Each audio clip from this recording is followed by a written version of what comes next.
As you may know, this is the 50th anniversary of Jackie Kennedy's famous televised tour of the White House. You've probably seen the vintage video of Mrs. Kennedy with CBS News correspondent Charles Collingwood, but we wanted to know the inside story of that historic broadcast, so we tracked down the CBS newsman who produced it.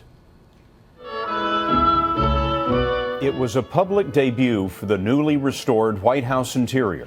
We found the pier table in the carpenter shop where it was being used as a sawhorse. The tour was broadcast on 3 networks, and altogether, 50 million people tuned in. There was still an unfinished room or two upstairs. Perry Wolf, now 90, worked for CBS News and produced the broadcast. Well, she was slightly nervous, and her voice was difficult. A little bit difficult for her. Are there many state dinners? Yes, there are. There were almost 2 a month last year. Wolf's team worked for months on research and writing. Mrs. Kennedy made some handwritten changes on the script. And we'd been told by some of her staff that she would go from room to room. So I had written a bunch of questions, but we didn't need them. She was so well versed. She knew what she was doing.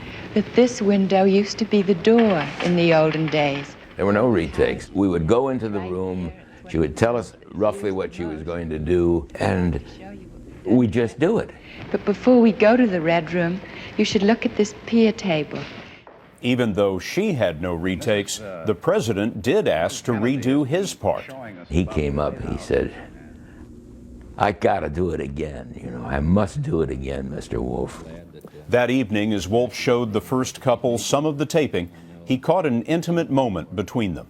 I was seated right behind the Kennedys. He put his arm around her and she put her head on his shoulder, and there was genuine affection.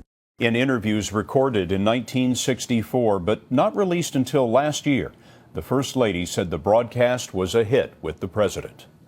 Oh, the White House television tour he used to watch all the time. He was so sweet the way he was proud of me. There will be more on that historic tour this weekend on Sunday morning.